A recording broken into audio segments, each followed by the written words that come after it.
welcome to the Dynamic Duel podcast, where we review superhero films and debate the superiority between Marvel and DC by comparing their characters in crossover battle simulations. I'm Johnny DC. And I'm his twin brother, Marvelous Joe.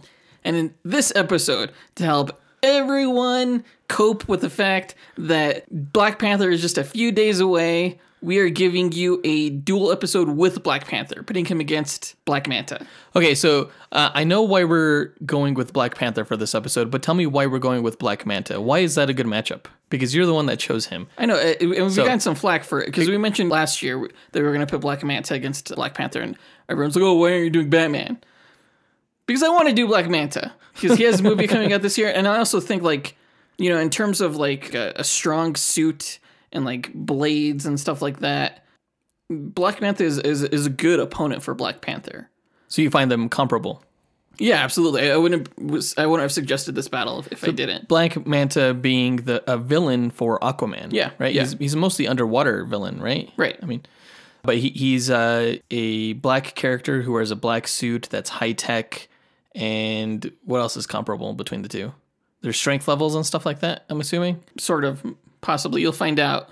Okay. I don't want to give any spoilers. Oh, all of a sudden he lifts like 100 tons? All right, we'll see. Okay, yeah, I'm going to trust you here, and I'm pretty confident that Black Panther's going to win, and he better win because this is Black Panther's month. I have to admit, I do feel kind of bad that Black Panther's going to have to lose this one. No, he's not. Because I know he has a lot of fans. But hopefully we get some Black Manta fans out of this. No. It's not going to happen. Nobody's a fan of Black Manta. Actually, no, he is pretty cool. He does, I have to say, he has one of the coolest looks out of all of DC's villains. I think both of these characters, like both Black Manta and Black Panther, both have like some of the coolest, I don't know if it's just because like the sleek black suit or what, but they look totally badass. Yeah, I like both of them. Really badass. All right, yeah, definitely excited to get into that later this episode. Yeah, before we get into that though, the news breakdown for this week, it's a good episode news-wise. We have a bunch of trailers for Marvel, of course, because damn it. But no, we have the Deadpool 2 trailer, the Venom teaser trailer. Mm-hmm. We have a Jessica Jones Season 2 trailer. And then we're going to wrap up the news segment with some casting and directorial possible names being tossed into the ring for DC films. Yep. But before we get into the news, and also just to note, I never say this, but we include all of the discussion topics in the episode description. So if you want to skip ahead to a certain topic, feel free to go ahead and look in the episode description, and you can do that. So before we get into the news, we're going to go ahead and get into the winner of this episode's No Prize.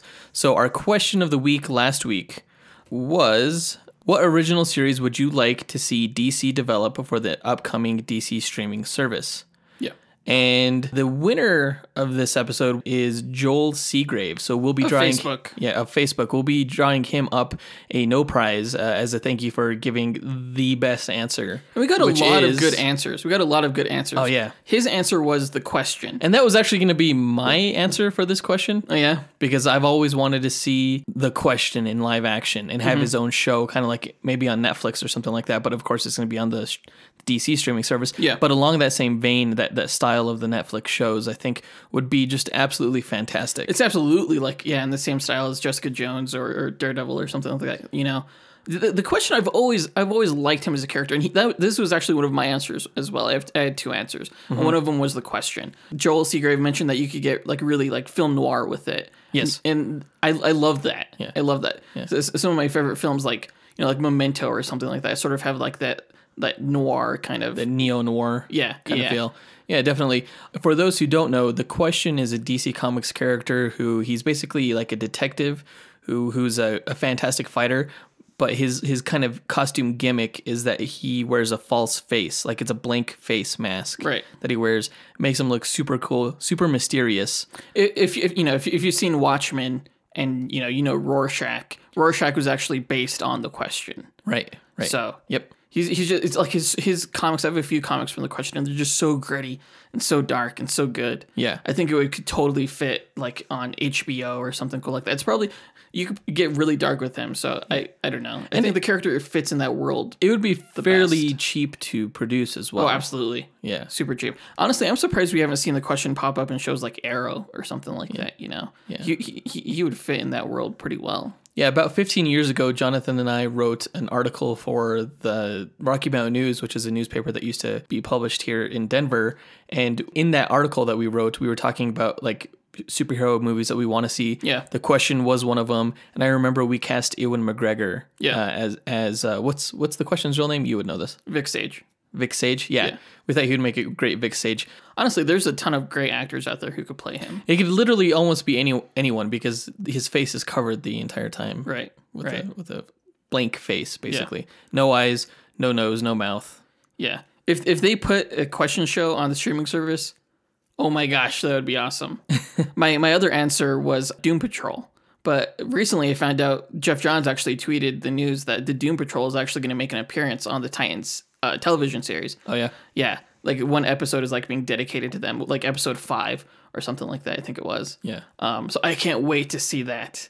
I hope they get their own spin-off show. Yeah. I had a thought that the Spectre would make a good show, but Adam Spees stole that answer from me as well. All my answers got stolen. But I remember... Spectre would be so fantastic. That would be a great show. I mean, it would be a little bit more expensive than The Question. I hope it would be like an anthology. Yes. Know? Yeah, it would be like it wouldn't even be about the Spectre. Like it would be just about people's lives and their like the situations they're in, and the Spectre would just like make an appearance like in each episode and just like exact justice. Yeah, the Spectre he's the spirit of vengeance on God's behalf, I guess. Yeah, that's the way that whole thing works. So yeah, he's a fascinating, interesting character. You could get totally supernatural or noir, or you could go a whole bunch of different ways with the Spectre. That was a great answer too. But since all my answers got stolen, I guess I had to go with the Metal Men. I thought they would make it an interesting television show. Yeah. Those are like a team of, I guess, androids. Are they androids? Yeah. But they're all composed of their own unique metals on the periodic chart. So you have mercury, tin, iron, platinum, gold. Yeah, all those guys. I thought they were pretty cool. Yeah, I've always seen them as supporting characters, personally. Yeah. Like, they would probably be well-suited to a show like The Flash or something like that. Mm-hmm. Just because of, like, their scientific kind of nature. But, yeah, I mean, there's no wrong answer here, really. I like all of the answers we got. Yeah. But again, congratulations to Joel Seagrave. And go ahead and look for that no prize that Jonathan will draw on our social media platforms, including Facebook, Instagram, Twitter. And you can find us on all of those by doing a search for Dynamic Duel Podcast on any of those platforms. Yep. So if you would like to win a no prize, go ahead and listen for this episode's question of the week and give us an answer either through those platforms or via email at dynamicduelpodcast@gmail.com. On to the news.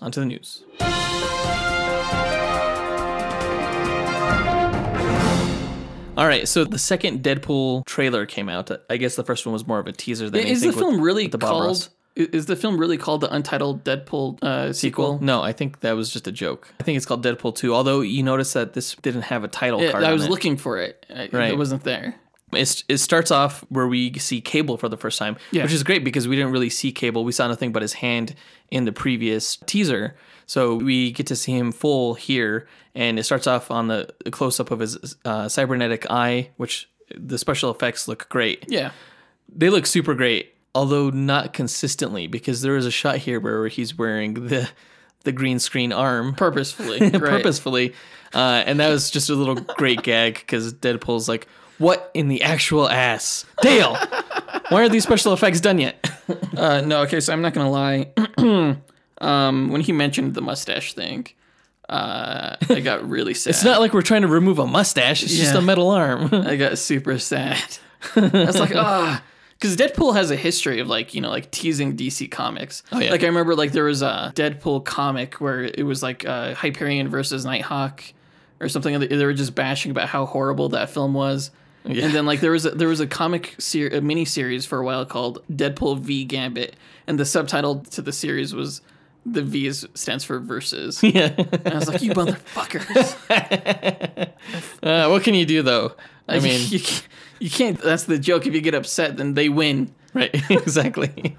Well, Justice League just came out on digital streaming, I think. Right. Have you gotten it yet? It came out today. Today. I'm gonna buy it right after this. I haven't pre-ordered it yet. Okay.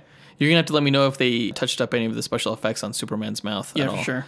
But actually, I wanted to say right before the gag with the green screen arm in the Deadpool trailer, we see Deadpool standing in this future world.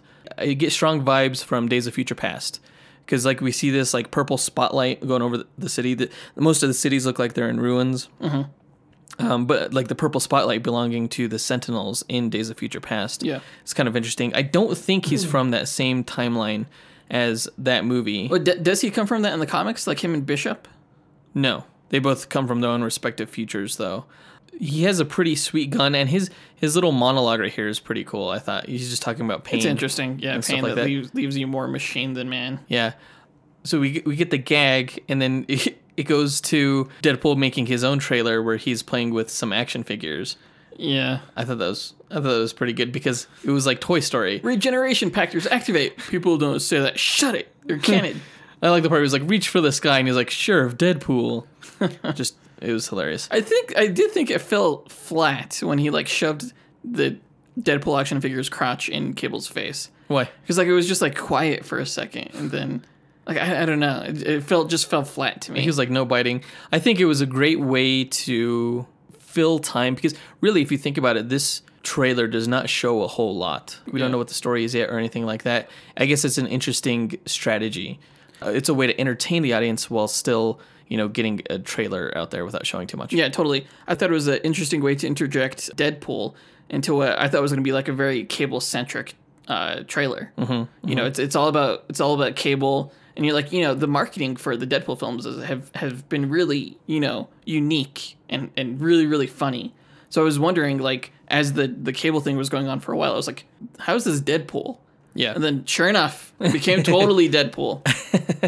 I think so far the marketing for this film is really on par with the marketing from the last film. It's consistent, yeah, for which sure. was just brilliant. So. Yeah, the poster that they released recently, too. Yeah. But just before the trailer. The flash dance? Yeah, with the bullets. Yeah, it's fantastic. It's great. So once the special effects are done, we go back to Cable, and he fights a group of... their shields say DMC, but they look like some kind of enforcement officials. I'm not sure what it stands for. Does he have a force field? Yes, he does. Yeah, it's pretty cool. Like when he fights them, he raises his arm up, and I don't think it's...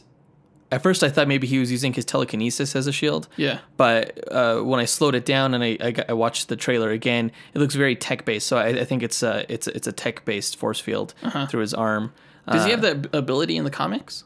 I don't know much about Cable. Yeah, sure. Yeah. Okay. He has a whole bunch of different tech-based abilities that augment his psychic abilities, which further augment his tech-based abilities. He's a badass character. As we get closer to the movie, we're actually going to put Cable in one of our Duel episodes. He's going up against Booster Gold. Yes. So I think that's going to be a good match. Mm-hmm. The Cable makes me nervous because I know he could go toe-to-toe with like the Hulk and friggin' Silver Surfer. Well, he's one of the most powerful psychics in the world or ever. Of his time, definitely. Nice. I mean, a lot of his ability is taken up holding back the techno-organic virus that's consuming his body. Yeah. But yeah, he's a great character. I can't wait to learn more about him. I wish they would have used him in the Days of Future Past movie instead of Shadowcat, because Cable actually has the ability to kind of project himself through time. Really? Shadowcat, Kitty Pryde, does not have that ability. I still have no idea where that came from. They should have used Rogue. They should have went with Rogue. What do you mean? Well, like you could make the argument that Rogue could have absorbed some of Cable's ability or something like that, because Rogue could absorb, anyone's power. So she may not have that power innately, but you could always say, oh, she touched someone who did.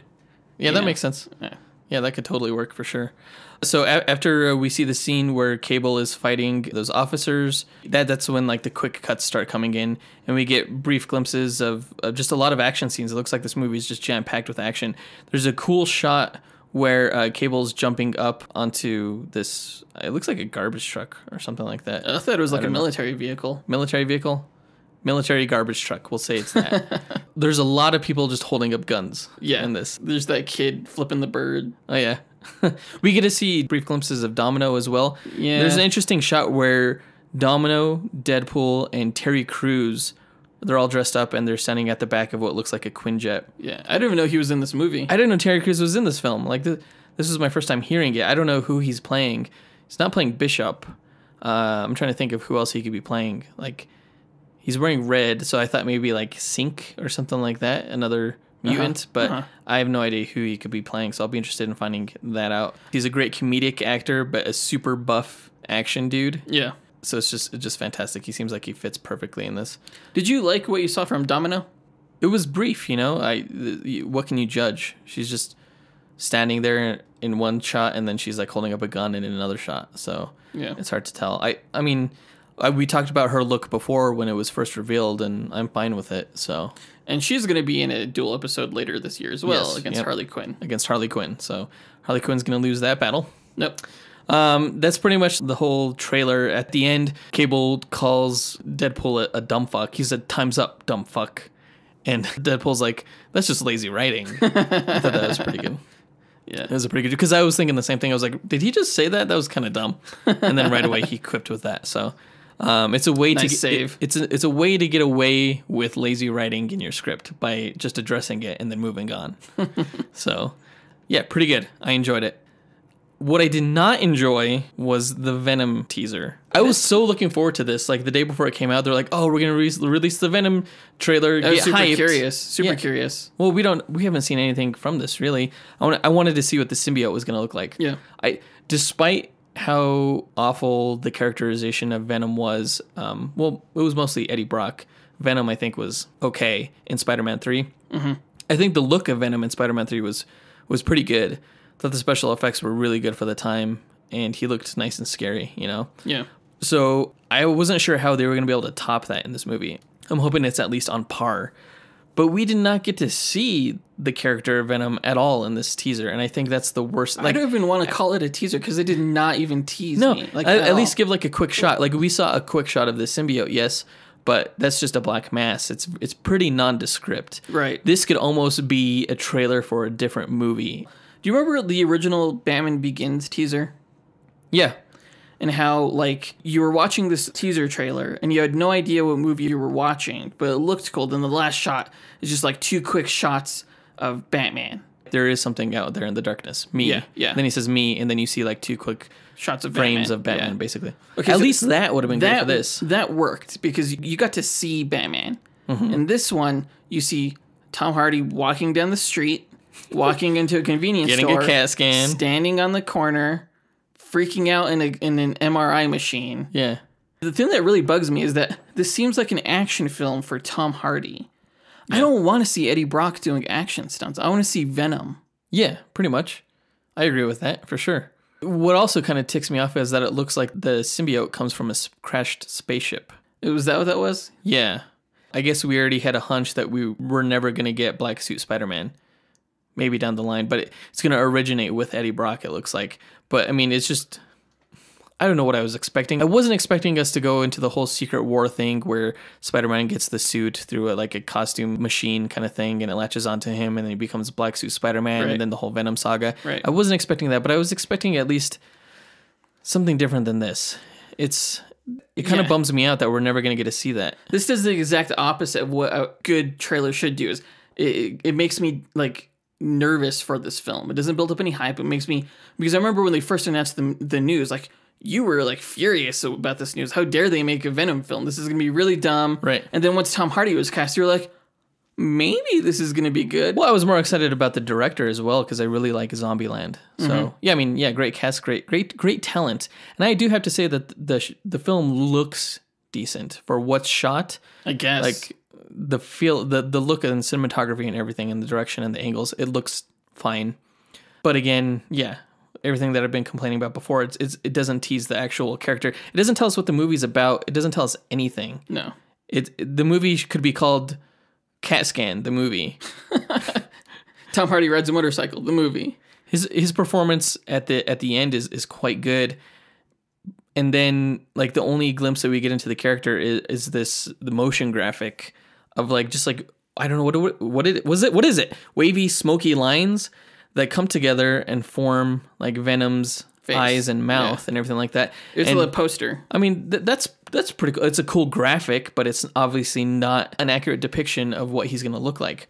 And then the smoke kind of forms into the letter V, which is okay, V, V for Vendetta? What is this? Like, if you didn't... Why didn't they do Venom? I don't know. I don't know why they didn't write out Venom. Like, if you didn't see, like, the quick, like, 5-second little title card flash at the start of this trailer, you wouldn't know what this movie was. Right. In the next trailer, is it gonna form the letter E?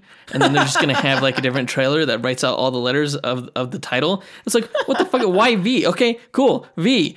Give us the name of the movie. I imagine this is going before Black Panther, but I guarantee you, anyone who goes to see Black Panther and doesn't keep up to date with like superhero movie news and and stuff like that is not going to know that's a Venom movie because it doesn't even say the damn word Venom. They're gonna be like, oh, okay, Tom Hardy's gonna be in a movie called V. Yeah. Oh, cool. V the movie. Yeah. I can't wait till V comes out. Fucking stupid. His monologue is not great either. I don't even know who's talking. It's Eddie Brock. It's him. That's Eddie Brock? Yeah. Holy shit. Tom Hardy is like a chameleon when it comes to voices. He's a great actor. He's like one of the best voice actors ever. He could do a different voice for every movie he does. I still think his Bane voice sucked. But I mean, this voice sounds good. It's like a rough New York accent. I don't know which borough. I'm going to say it is very like street. The Bronx. I don't know. But yeah, I mean, so that's good, and that's probably the best thing about this trailer is his performance. But the content-wise, it's shit. It's shit. What I'm thinking is, like, if they didn't have the visual effects shots ready, why did they release it at this time? They could have waited. They didn't need to release it with Black Panther. They could have waited for the Avengers. Yeah, they could have waited for... Yeah, exactly, because the movie's not coming out till October. There was this weird shot where, like, I know it's just the editing, so the scenes probably don't go together, but he, like, spins around and raises his hand, and there's, like, this group of people in an office building who just, like, kind of get pushed out of the way. And you know that's going to look completely different in the final film. Yeah. You know that, like, there's going to be, like, a symbiote just, like exploding in front of them or something like that, you know? Right, exactly. And it's like, it's so shitty. Don't do that. Well, when he spins around and raises up his arm, you can see some blackness on his arm. So it's almost like this is going to be less Venom and maybe more like Eddie Brock with symbiote hands. Ugh. Or something like that. God, I hope that it doesn't happen. I hope that doesn't happen. I know he doesn't become Venom until the very end of the film. Now my worst fear, is exactly that we don't actually see Venom until like the climax of the movie and everything like that. That'll just be shit. Oh, God. I hope you also see some blackness coming up in his neck when he's like shaking violently. But it's just like so stylized and like, you know. And he's shaking so fast. Yeah, he's shaking so fast. It barely fast. registers. Right. Dumb. Okay. That takes us to the end of that trailer. Takes us to the question of the week. What is your favorite superhero movie trailer for Marvel or DC films? Yeah, there have been, tons of great ones since 1998. Even prior to that, some of the older movies have had great trailers as well. We want to know what your favorite is. So go ahead and write into us on our social media accounts on Facebook, Instagram, Twitter, or email us at dynamicduelpodcast@gmail.com and let us know your pick. And we will pick our favorite answer and reward them a no prize next week, in which Jonathan draws you a comic book character and it says no prize on it. And it's probably going to be Black Panther. It's probably going to be Black Panther. So go ahead and reach out to us there and win that no prize. So, all right, moving on to the Jessica Jones season 2 trailer. This, I wasn't sure where they were going to go story-wise with this, but this is a huge origin season for her. Which is interesting because you think the first season would be like the origin season. Yeah, but the first season she was fully established and we were learning who she was along the way, but we only got glimpses into how she got her powers and stuff. This season looks to explore all of that. I think even she doesn't really know, so she's kind of investigating that. Yeah. We do know that she got into a car accident with her parents, and there was this company, they crashed into an IGH truck, IGH being the name of this mysterious company, and somehow she got powers from it. Mm-hmm. What this reveals, though, is that like after her parents died, she was experimented on before she went to live with Patsy Walker's family. Right. Which I didn't know. I never knew that Jessica Jones was an experiment, so that's a little interesting because Luke Cage was an experiment. That's how he got his powers. Was it the same company? I don't know. They never explicitly reference IGH in Luke Cage season 1 because I was looking for that. Uh-huh. But there is definitely some possible. Like dangling threads at the end of Luke Cage that they could probably absolutely move into Jessica Jones. Yeah. It looks like the antagonist of this season is going to be someone else who was experimented on by the company. And I guess they're going on a killing spree or something, and she's trying to stop them. I'm not sure who the villain is, though. It might be multiple villains. I thought that the villain was going to be Nuke from season 1. You remember him? Yeah. The guy who took the pills and everything like that? Yeah. I thought it was going to be him, and I'm not even sure if he's even going to show up in this season, honestly. But I thought he was kind of a compelling sub-bad guy from season 1. So maybe he'll show up, maybe he won't. I'm kind of hoping that maybe the villain is Typhoid Mary, because although she's a mutant in the Daredevil comics, you could retroactively make her an experiment as well. She's a pyrokinetic, and there is a lot of fire going on in this trailer as well. So she was in the Electro movie, wasn't she? Yes, yeah. In that movie, she had like poison aura powers, but in the comics, Typhoid Mary is a pyrokinetic, telekinetic, crazy chick. So I think that would be cool to see her. I mean, even if she still had the poison aura in this show, I kind of like that power. So it'd be cool if she had it here. It looks like there's a competing investigator who's trying to kind of absorb Jessica's Alias Investigations company. Oh, she's the one that she calls rapey? Yeah, which is, I don't know, that didn't sit quite well with me, because I don't think you should call rape when no rape is involved. Kind of, she's jumping the gun a little bit. It's kind of like a harsh statement, I think. She is dripping with tude, you know. Yep. So I think the thing that got me the most excited in this trailer was when Patsy was saying Jessica needs a sidekick. Yeah. Whether she knows it or not, she's going to be Hellcat. I really hope she gets in costume and everything like that as Hellcat and starts fighting crime alongside her. I hope that Patsy tries to talk Jessica into a costume. We get to see the Jewel costume. Well, we did see the Jewel costume in the first season. I mean, she wasn't wearing it, but she held it up. I don't know if you remember that. I don't remember that. It was white with the aqua sash and everything. Yeah. So I don't want to see Jessica Jones in costume. I do want to see Patsy Walker in costume as Hellcat. I think that would be cool. Even if it's just like a yellow, I don't know, tracksuit or something like that. I'd accept that.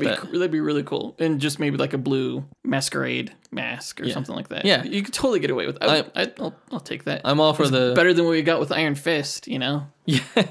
I'm all for the team-ups for sure. There's a tease at the very end of this trailer where it looks like Purple Man comes back. Yeah. I'm sorry, Kilgrave. They never call him the Purple Man in the show. No. Of course, in the comics, that's what he's called. Right. In the comics, he's called Purple Man. And if you saw Jessica Jones season 1, you know how great of a villain he is. I highly doubt they're ever going to be able to top him because he was just so fantastic. I totally understand why they're bringing him back. I don't think he's really back. He might just be like in her mind. Yeah, it might be like a kind of a hallucination kind of thing, because Kilgrave did have such an impact on Jessica Jones' psyche. Yeah, exactly. I think I've said this before, but my favorite villains in the Marvel Cinematic Universe, not that I actually think the Netflix shows are part of it. They argue about that he even said in the beginning of this trailer, he's like, "Do you know Captain America?" Of course he's going to say that. Of course, that doesn't mean that Kevin Feige considers these part of the MCU. Anyway. Kevin Feige does consider part of the MCU. I don't think so. Yeah. Anyway, I think their best villains come from the Netflix shows. I think Kingpin is fantastic. I think Kilgrave is fantastic. Jigsaw was really good. Jigsaw was good. Yeah. Not so much the Luke Cage or Iron Fist villains, but definitely Kilgrave and Kingpin. Yeah. I'm glad they're bringing him back.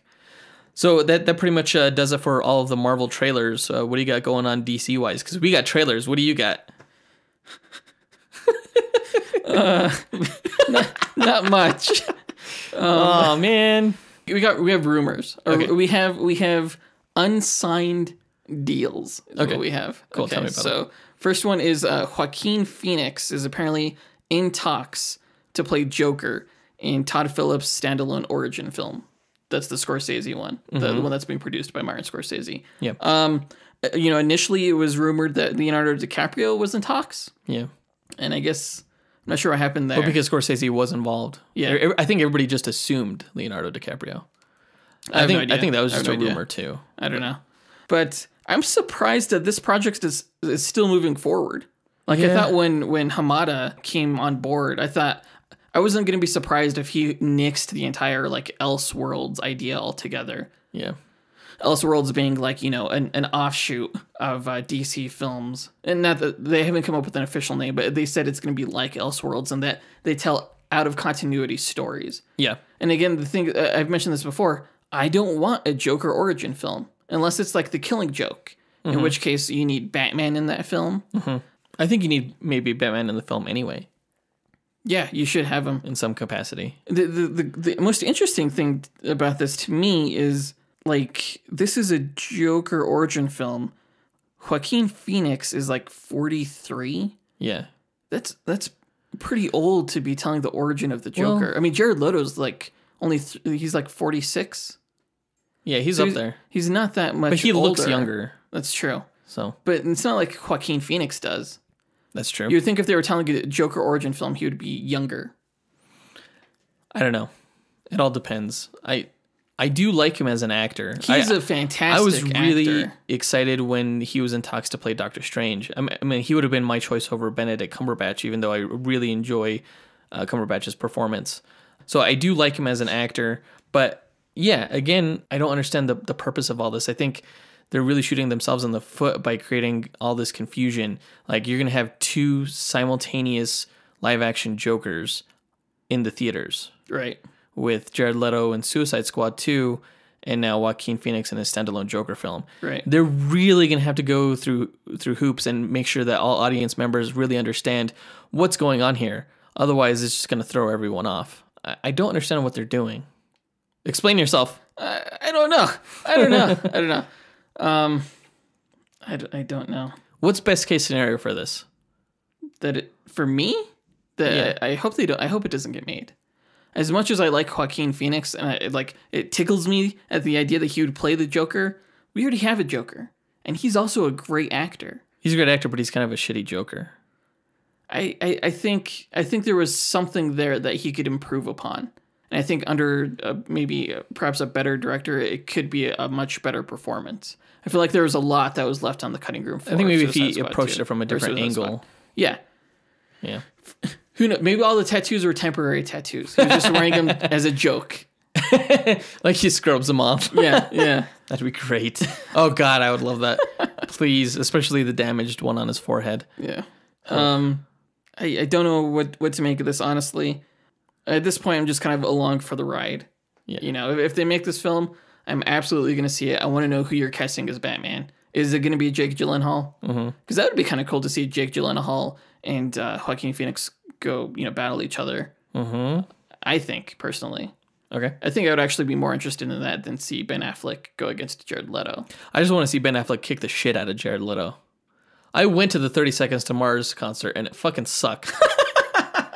I want Batman to beat him up so I can at least get my money's worth. So that'd be great. What's the other rumor as far as DC goes? So the other rumor is that so the Joaquin Phoenix one, apparently they haven't signed any deals. It was just a verbal commitment from Joaquin Phoenix. They're also in talks with Michael Bay to direct Lobo, although again nothing has been officially signed right now. The guy who wrote Wonder Woman, Jason Fuchs, he is writing Lobo. And apparently Michael Bay has read the script. He likes the script.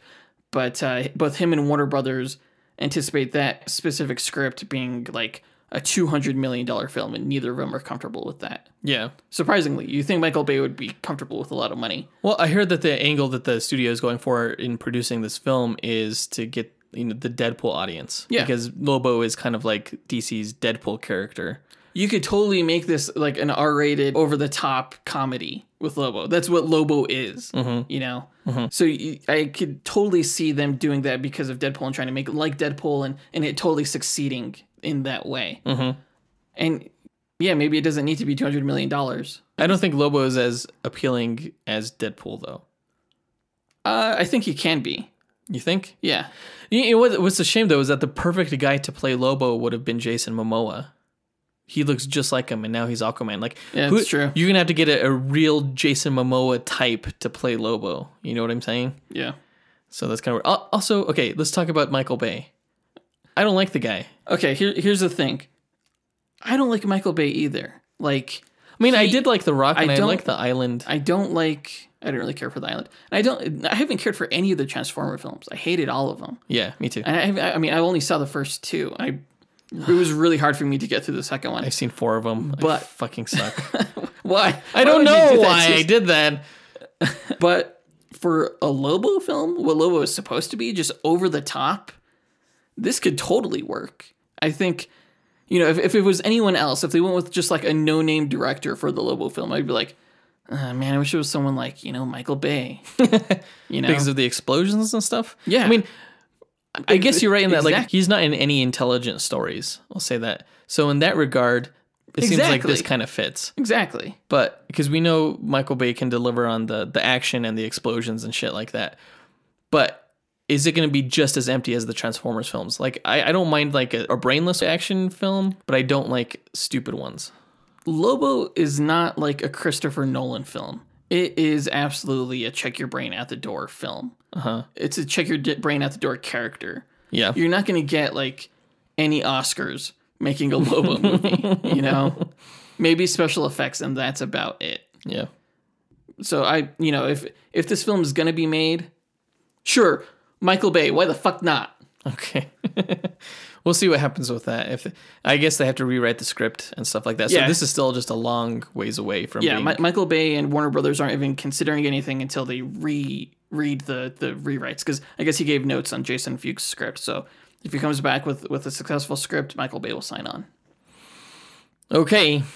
All right. Well, I think that does it for all the news for this episode. So let's go ahead and get into the main event and talk about Black Manta versus Black Panther.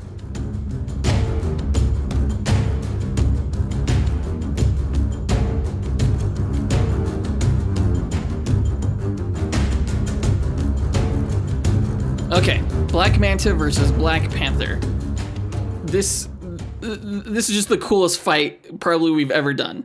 I'm trying to think of badasses for sure. For sure. So I'm sure a lot of you who have listened to our podcast before are tired of hearing this, but if you haven't, the way we do this is statistics. Essentially, what we do is we compile statistics based on Marvel's power rankings, and a few more additional statistics that we account for. And then we record them in a spreadsheet, and then use the spreadsheets to run a probabilistic model known as the Monte Carlo method to run 1,000 simulations, and to find out who wins. Yeah, basically it sets up it's a random deviation on the stat number along a bell curve. Right. And it takes the totals of all their stat numbers and it compares them against each other 1,000 times. That's how it works. Right. So there's no bias, no fan votes, no uncharacteristic feats of strength, just stats.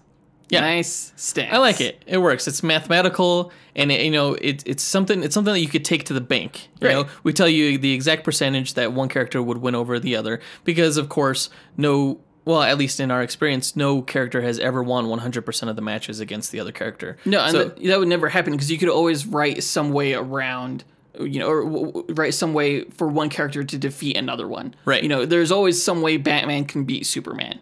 Right. Exactly. So we come up with a percentage, and whoever has the majority of the wins, we declare the victor. Yes. Of the match. Yep. And again, we run 1,000 of those simulations, and we always like to speculate on how we think at least one of those matches would go.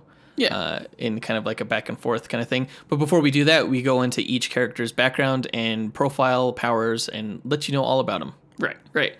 We don't record stats for our environment because it's just so variable. But I do have to say, if this fight were taking place underwater, there's no way Black Panther would stand a chance. I would have to agree with that. Like, Black Panther would win like 100% of the time. It wouldn't even be a fair match at all. Yeah, probably. Of course, that's not what we do here. Yeah, the matches, when we speculate on how we think one of the matches would go, because we don't take stats for the environment, we just assume that the fight takes place in like a non-environment location, kind of, where at least the environment doesn't play a factor in the match. Right. So let's go ahead and talk about our characters. I'll start off with Black Manta. Yeah, I don't know anything about Black Manta, so I'm interested in hearing about this. Let me explain why this is going to be a good match, and maybe a better match than most people may have thought. Okay. So, very little is known about Black Manta's personal life and history. Boring. We don't know his full name, but we do know his first name is David. and that he may have spent a brief stint in Arkham Asylum as a young boy for autism treatment. He was severely sensitive to touch and preferred the sensory deprivation of floating in a cold, dark bath to lying in bed sheets. He had to constantly be restrained by the asylum staff and was experimented on by doctors. One treatment seemed to have diminished his autism a touch, but he may have also developed violent tendencies as a result. He killed the doctor that administered it, and he escaped the asylum and went to live a majority of his life with his father, out in the open sea and off the grid. Together, they made a reputation amongst black market circles for being accomplished mercenaries and underwater treasure hunters, often seeking out, like ancient relics and mythical artifacts and stuff like that. Despite their humble houseboat operation, the two actually amassed an untold fortune, some of which was used by them to design and engineer unique gadgets and tools for their trade. They had a really good thing going. That changed when Dr. Stephen Shin hired David and his father to obtain a sample of Arthur Curry's, Aquaman's, blood. Dr. Shin was a marine biologist who helped Arthur understand and control his powers from a young age. When Arthur's father, Tom Curry, refused to let Dr. Shin reveal his findings about Arthur and his Atlantean physiology to the world, Dr. Shin ruined his own reputation when he announced his findings without proof. So Shin hired David to get it. But when David tried to stealthily obtain a vial of Arthur's blood, he was caught by Tom, and the two fought. David fled as Tom suffered a heart attack in the fight. He died in the hospital. Arthur was by his side. The day of the funeral, an enraged Arthur tracked down David's boat under cover of night. Arthur didn't know that David lived there with his father, and Arthur killed the father just as David surfaced from a dive. Dang, that's kind of brutal. Yeah, he was really pissed off. He thought he killed his father. David witnessed Arthur murder his father, and Arthur realized his mistake. The two fought and have been fighting ever since as Aquaman and Black Manta. I gotta kind of say that Black Manta's motivation is kind of justified. It's kind of like a reverse Batman. Yeah, exactly. Black Manta is pure, cold, calculating hatred, and one of the most disciplined killing machines in DC Comics since the character's debut in 1967. He is singularly focused on the death and destruction of Aquaman and his family. And Aquaman was one of the first superheroes in comics to have a family, to get married, and to have a child. His son's name was Arthur Curry Jr., also affectionately known as Aquababy. After a series of strategic attacks on Atlantis' agriculture and protective dome, Black Manta managed to kidnap Queen Mara and Aquababy, while Aquaman was trying to escape the Atlantean rubble. When Aquaman and his sidekick Aqualad managed to confront him, Black Manta put the hostage Aquababy in a sealed chamber, slowly suffocating him, and he forced Aquaman and Aqualad to fight to the death in order to release Aquababy. The two fought, an event that would forever affect their relationship, and though they managed to both escape their predicament alive, they weren't quick enough to save Aquababy. So Black Manta got his revenge. So he's done now, right? No. Well, then he's fucked up. This 1977 story is argued by many to be the start of superhero comics' darkness that really took hold in the 80s. It is a really dark story. Yeah. Yeah. In one of comics' most powerful scenes, Aquaman was going to kill Black Manta, who had been betrayed by his disillusioned henchmen for what he did.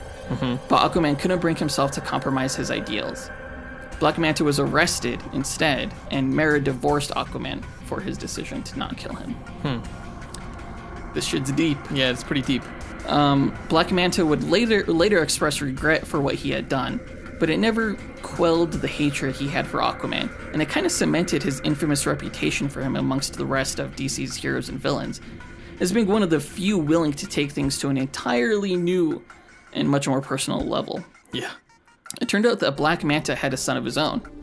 Back when he was still a treasure hunter, before he even met Aquaman, he and his father searched the Bermuda Triangle for an ancient magical artifact known as the Black Pearl. It was a ring that allowed its wielder to control planetary bodies of water. The Bermuda Triangle was home to an Atlantean penal colony known as Zebel, where Mara is from.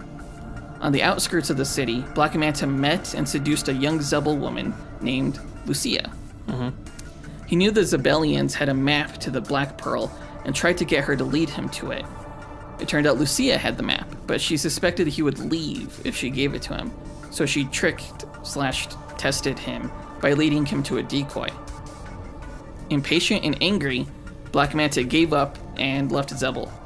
Lucia gave birth to Manta's son, Jackson, who would later become the new Aqualad and join the Teen Titans. Oh, okay, yeah. Lucia kept the identity of Jackson's father a secret from him, and there's an ironic justice in that Aquaman would help mentor and be a father figure to the son of the man who took the life of his own son. Yeah, that's weird. It's fucking Shakespeare.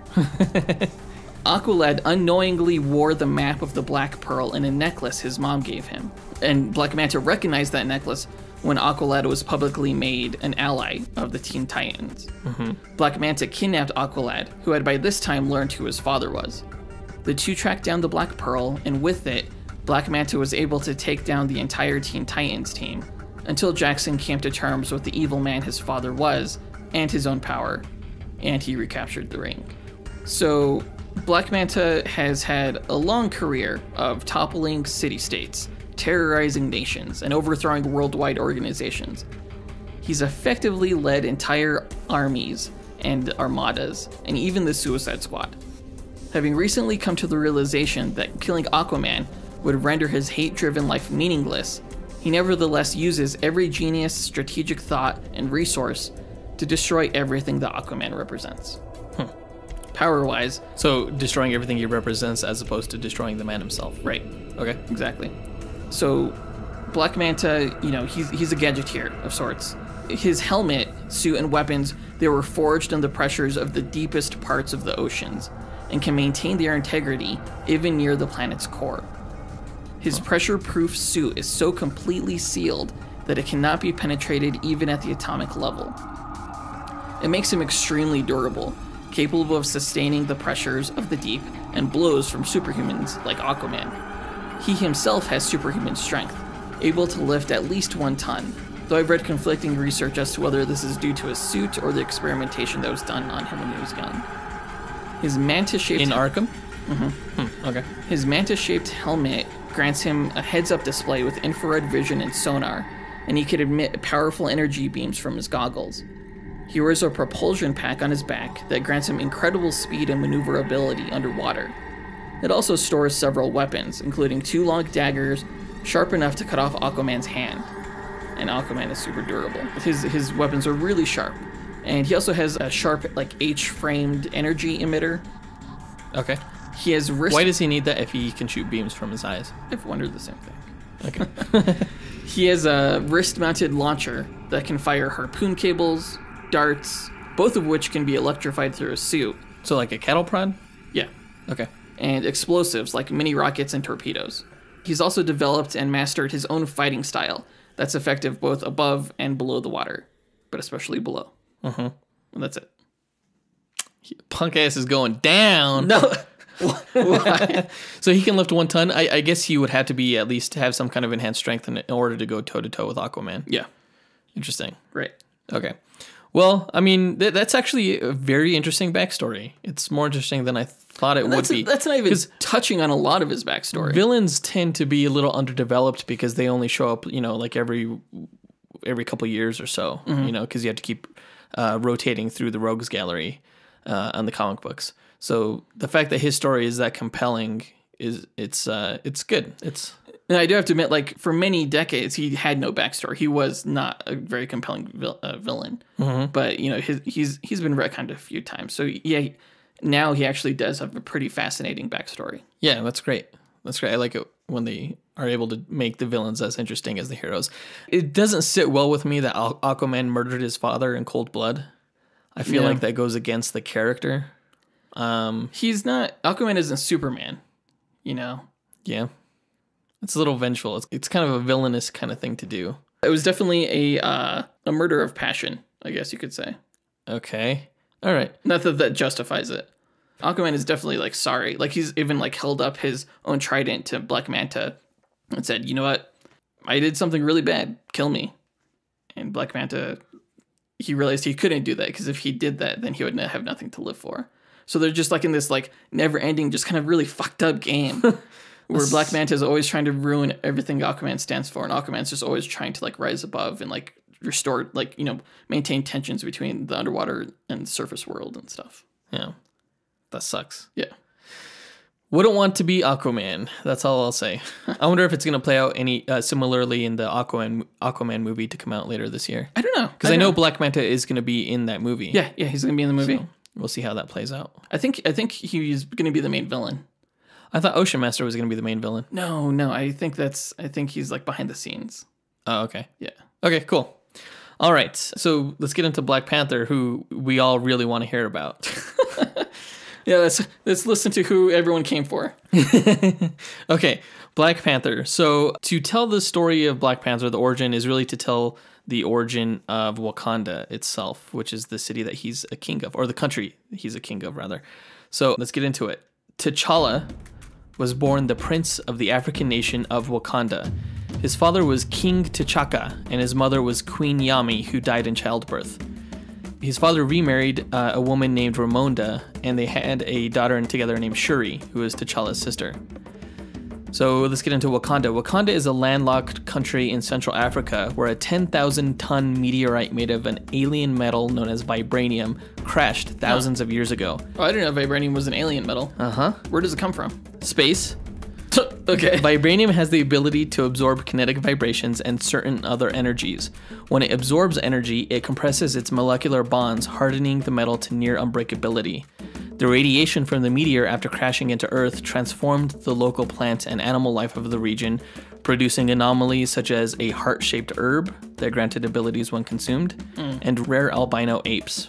So that's why the heart-shaped herb only grows in Wakanda. Yes. I was wondering about that. I've always wondered about that. Mm-hmm. Later, a primitive human tribe came across the vibranium crash site and noted the metal's unique absorption properties. With it, they were able to forge stronger, more advanced weapons and technology than the surrounding tribes, and thus began the start of the Wakandan nation. Wakanda has been isolationist through most of its history, refusing to get involved with the outside world, yet repelling any invasion with deadly force. The country has been about a century ahead of the rest of the world in terms of technology and scientific discovery. A century? Holy shit. And was mostly able to keep itself regarded as a secret until about the 20th century. At that time, during World War II, T'Challa's grandfather, King Azuri, was assisted by Captain America against an invasion by the Red Skull and the Nazis. It was at this time that Azuri gifted Captain America a piece of vibranium, which was later used in the creation of his circular, indestructible shield. Fast forward to the later 20th century when T'Challa was a young boy. After a conference in which American and European leaders tried to persuade Wakanda to share more of their resources with the rest of the world, his father T'Chaka was assassinated by a mercenary named Ulysses Claw. T'Challa already had some training to this point and was able to shoot Claw out of a window, so T'Chaka's brother Siyan took up the throne as T'Challa began his journey to complete his rites of passage and become worthy of the title of king. As a teen, he was sent off to roam the continent, where he first met a young mutant orphan named Aurora Monroe, aka Storm of the X-Men. They shared a mutual attraction, but his duties as prince prevented any relationship from developing. Typically, Wakandans are forbidden from studying abroad due to the country's isolationist stance. However, T'Challa was the first to do so and earned a PhD in physics from Oxford, as well as degrees in engineering, economics, political science, and psychology from America's Ivy League universities. At this time, he also continued his training in all the martial arts styles around the world, including African styles, like Batman. He was preparing his body and mind for the right to take the throne, because although the Black Panther, the King of Wakanda, is a hereditary title, you still have to earn it. It's just that the tests a person must pass to qualify are so arduous that only one trained from childhood could hope to pass them. When he returned home to Wakanda, he competed in the annual tradition where any Wakandan can challenge the Black Panther for the throne by beating him in hand-to-hand combat. Not only did T'Challa defeat his uncle Siyan, he also defeated 6 of the nation's greatest warriors all at once. From there, he had to seek out and take the heart-shaped herb near the vibranium mound that completed the ritual to grant his title, Black Panther, leader of the Panther clan, king of all Wakanda. The heart-shaped herb linked him to the Panther goddess Bast, who is also the child of Ra and an Egyptian deity. It's the one with the cat face. This spiritual connection allows him to communicate with the spirits of all the Black Panthers who have come before him. The kings. All the kings, yes. Over the years, T'Challa really forewent Wakanda's isolationist stance, and he started revealing Wakanda and its resources to the rest of the world. He first teamed up with the Fantastic Four and the Inhumans, and later joined the Avengers to fight Marvel's baddest like Baron Zemo and Ultron. He also had his share of villains back home, including M'Baku, the Man-Ape, who belongs to the Wakandan Jabari tribe that worships those albino gorillas. Killmonger, who is the villain of the upcoming movie, he's a zealot whose family was exiled from Wakanda for treason and who took a synthetic version of the heart-shaped herb. Probably his greatest nemesis is Claw, the man who killed his father and has a sonic arm cannon. Which is in the movie. Yeah, he's in the movie too. Recently in the comics, he married Storm from the X-Men, though he annulled their marriage when she sided with the X-Men in the Avengers vs. X-Men story. Jeez. His country was attacked by Dr. Doom, who put T'Challa into a coma and forced his sister Shuri to take up the mantle of the Black Panther. When he awoke, he found that his connection to the Panther goddess Bast had been severed, so he sought her out in the Necropolis, which is the name of a giant city-sized mystical mausoleum in Wakanda where Black Panthers are laid to rest. There, he agreed to become her champion in much the same way Moon Knight is Khonshu's champion, and she granted him his physical enhancements back, as well as the ability to communicate with the dead. Wasn't he already Bast's champion? He had a connection to her, but he didn't like work for her. Like before, he was the king of Wakanda. Now he's the king of the Necropolis, and therefore king of the dead. Okay. As the Black Panther, so who's the king of Wakanda then? Shuri. Well, she was for a while. They kind of rebelled. Yeah. So as the Black Panther, T'Challa has been labeled the 8th smartest person in the world. He has heightened senses, including hearing, smell, taste, vision, as well as night vision. His strength and speed are enhanced so he can lift about 1 ton, leap 30 feet in the air, and run up to about 50 miles per hour. He can even run up walls. Wait, he could lift a ton? Yes. I thought he was just peak human strength. No, he can lift about a ton. Captain America can lift about a ton too. So his agility, stamina, and reflexes are also highly enhanced, and those are just his natural abilities.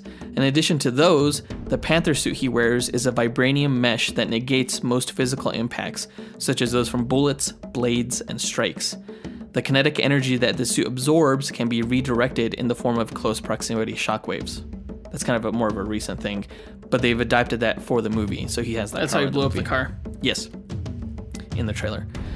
He's also had a variety of weapons at his disposal that sometimes don't make sense to me, such as like an energy shield and a teleportation device. Oh gosh. You know, things that seem kind of like reverse engineered to fit the needs of the story.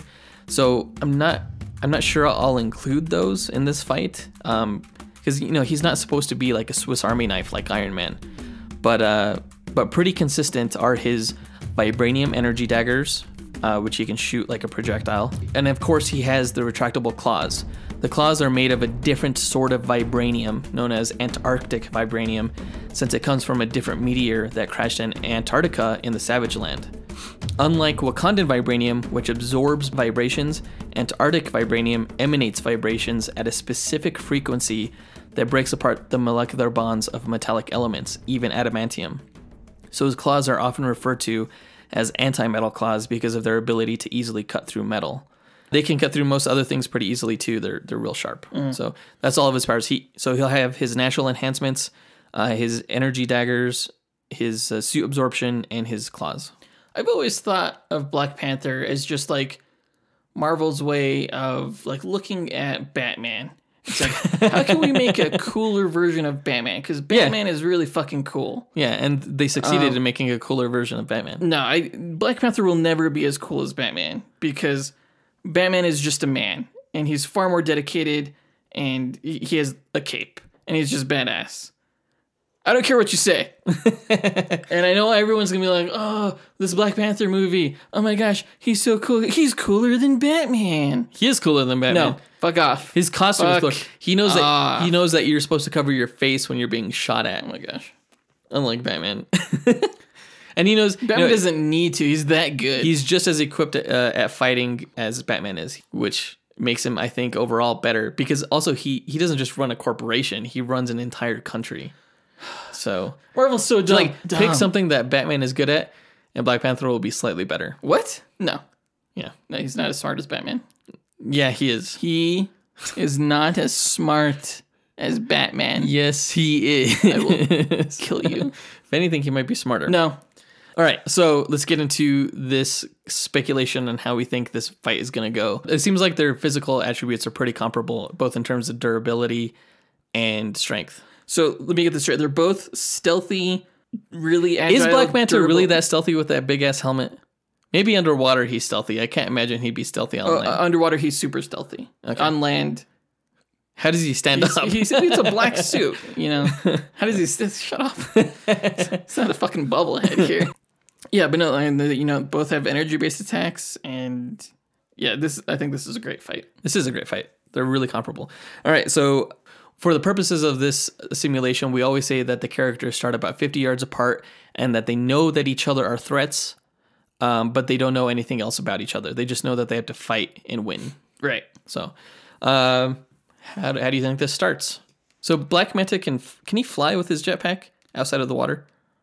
That's a great question. I've seen conflicting reports. Mm-hmm. If you're playing Injustice, the video game, you could absolutely fly. His jetpack is definitely helps propel him through the water. Is it jet powered like a turbine? No, I'm not sure what powers it. There's like a back part of it that glows when he's like moving through the water really fast. It's sort of like his two eyes, like the glowing red thing on the lower back part of the jetpack. I think since we don't account for environment, we have to assume that the characters would act like how they could in kind of like maybe their best environment kind of thing. I don't have a problem with Black Manta flying during this fight because one, he might possibly be able to do it, and two, we can't just assume that this fight will always take place on land. Okay, yeah, that's awesome. That's great. Okay, so he'll be able to fly. Cool. Right. Okay, well, I mean, then Black Manta's hovering, and he fires off his harpoon cable. His harpoon cable? Black Panther. I'm gonna get these names fucking confused during this match. Black Panther, Black Panther does a backflip, catches the harpoon midair, twists his arms around it, and yanks Black Manta down to the ground. Okay, well, here's the thing. Once he grabs it and he like wraps it around and he's pulling, that's when Black Manta sends his electric current through it, and he shocks the shit. Before he gets yanked to the ground? Yeah. Okay. Because he knew that's what he figured that was what was going to happen. Not necessarily that Black Panther was going to dodge it, but that however it made contact, he was going to send the electrical current through. Well, it doesn't affect anything because Black Panther's suit is resistant to electrical attacks. No, it's not. Yes, it is. No, it's not. Yeah, it is. He got shocked. No, he could even store an electrical charge within his suit. So yeah, the electricity travels to him. And he's like, okay, you just shocked me. And then Black Manta gets slammed to the ground. No, he pulls him towards him. That's fine, because he just disengages the cable. I didn't say he pulled him towards him. I said he slams him to the ground. Well, he disengages the cable. Well, obviously. Otherwise, Black Panther will swing him around like a freaking lasso. So he's still in the air, and that's when he... No, he's on the ground. Why? Because Black Panther slammed him to the ground.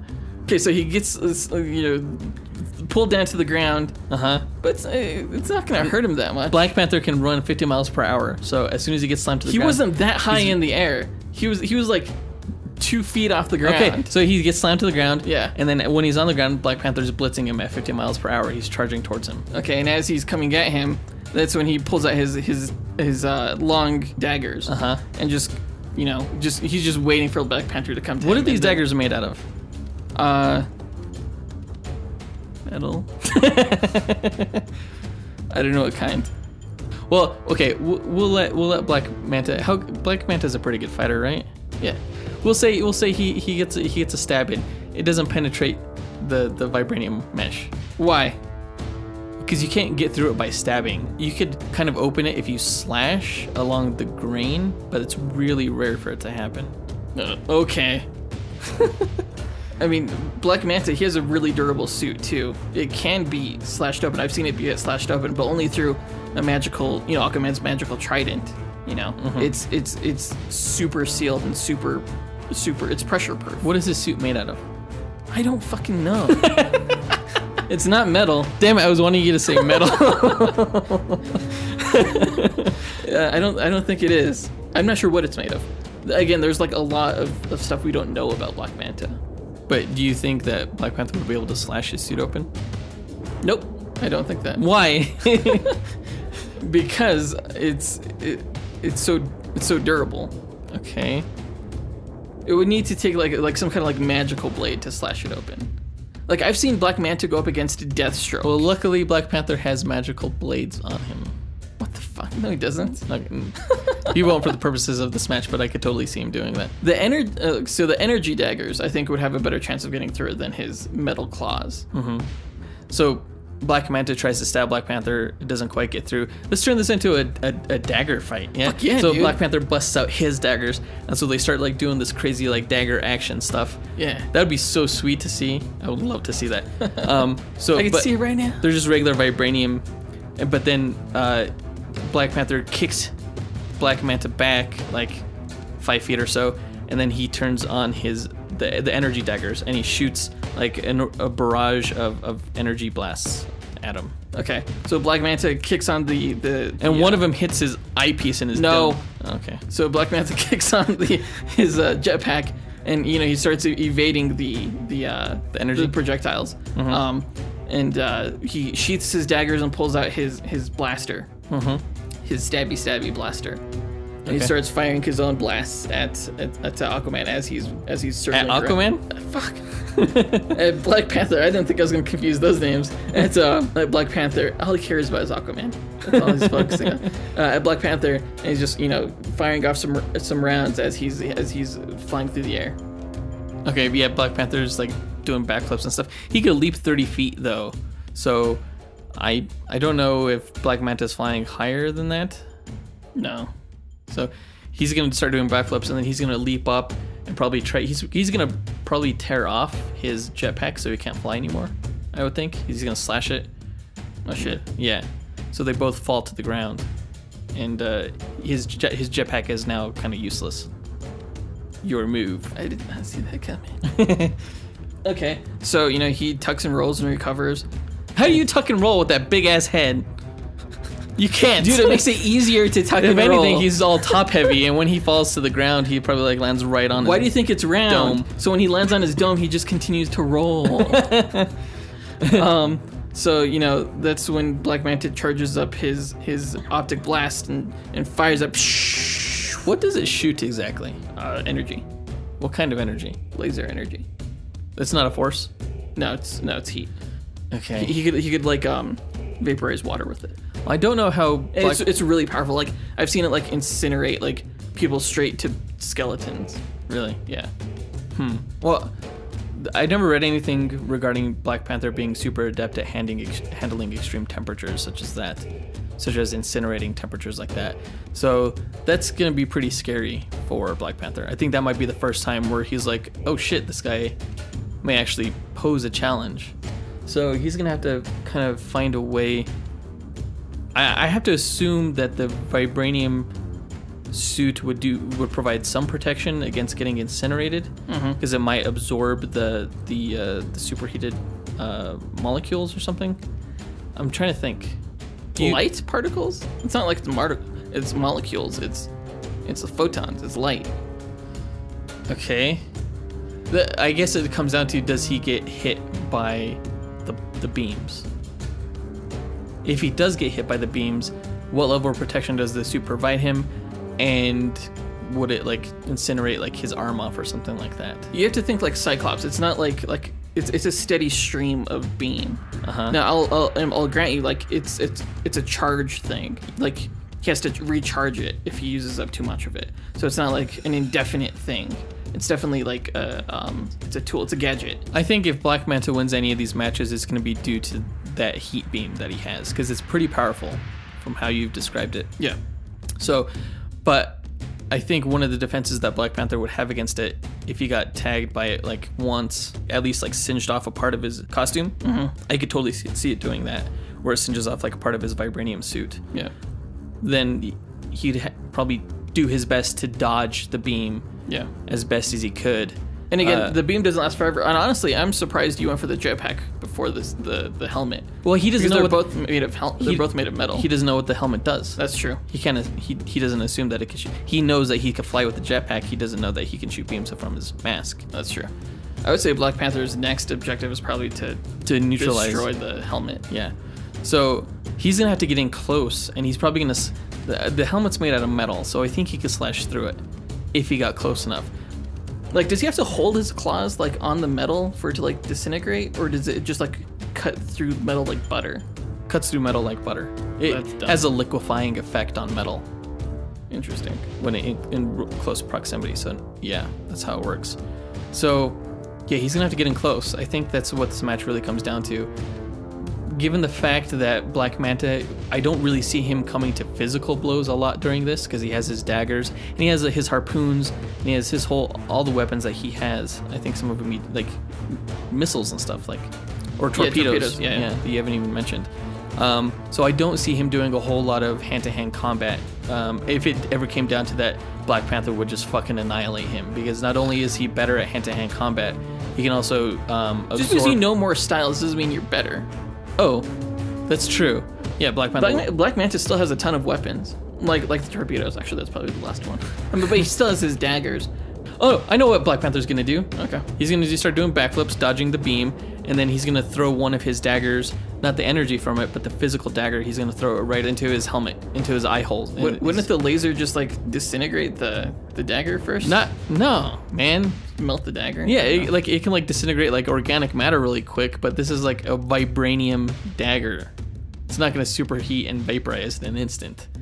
Okay. All right. Well then, Black Manta's like, fuck, and he pulls out the dagger, and now he has his own vibranium dagger.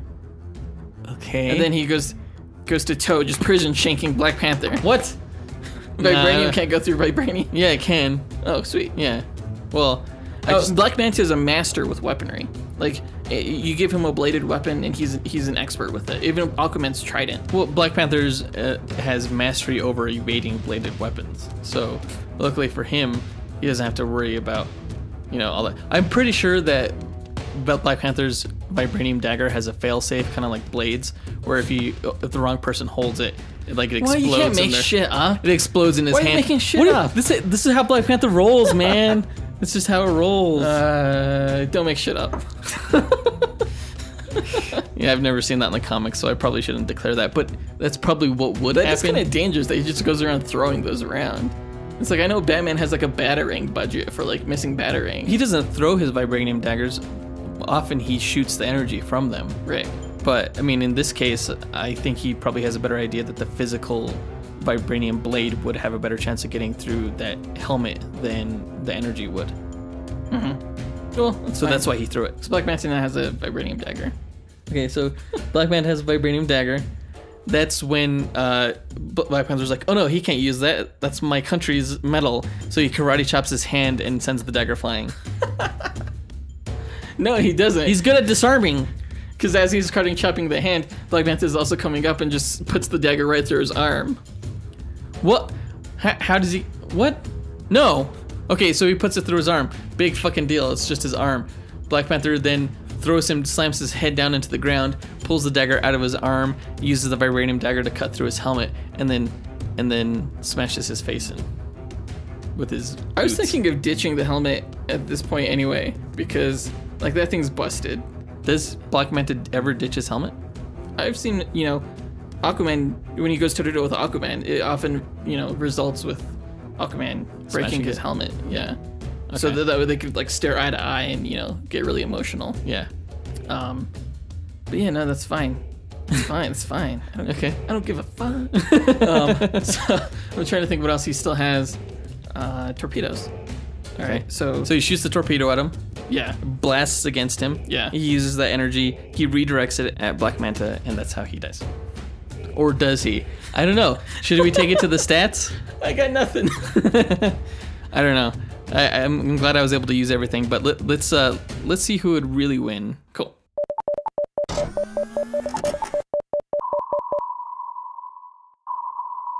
You hear that sound? By the time you hear that sound, it's too late. You're already dead. Why? Because Black Manta just straight up murdered your ass. I don't think so. Boy, I don't know what. I don't know. I'm trying to think of what Black Panther would say. I don't know if he would call him a boy or not. I don't know what he would call him. It's more of a Thanos thing. Yeah, it's more of that bothered me. That was so dumb.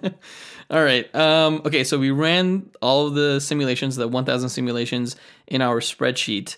I have to say it's very close. Like, so when I run the Risk Solver add-on on the spreadsheet, when it runs the simulations, it'll bring up a bar graph of the results. Yeah. And, I could usually tell who won or not by whose bar graph is higher. And it'll give me the exact number as well. But at first glance, I could see who won through the bar graph. Right. And this one, I couldn't tell. Oh my gosh. The match is that close. I mean, they were really evenly matched. I think Black Panther's strengths were his intelligence and his fighting ability. Yeah, Black Manta's smart, but he doesn't have... He's not Black Panther smart. He doesn't have all that book learning like some people do, but kings do. Black Manta did have a few legs up as well in terms of just overall, damage level. Those heat beams account for a lot. He could do a lot of damage with that. Yeah. And just his range. Yeah. If he can keep this fight to, hovering and keeping his distance and blasting, I think he would win a lot of these fights. Yeah.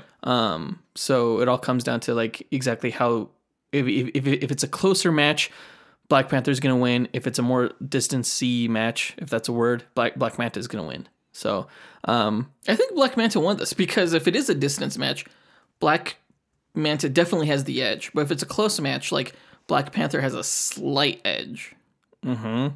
A slight edge? Yeah. No, he has a definite edge. No. He has an absolute edge. How? Because I said so. No. All right. Do you have any guesses? Black Manta. Okay. Black Manta. Well, that's the wrong guess because Black Panther won. What? No. Wait. Are you doing one of these things where you fuck with me? No. I'm not going to do that anymore.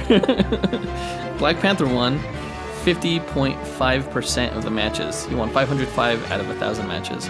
Really close. He only won 5 more matches, or I guess 10 more than Black Manta won.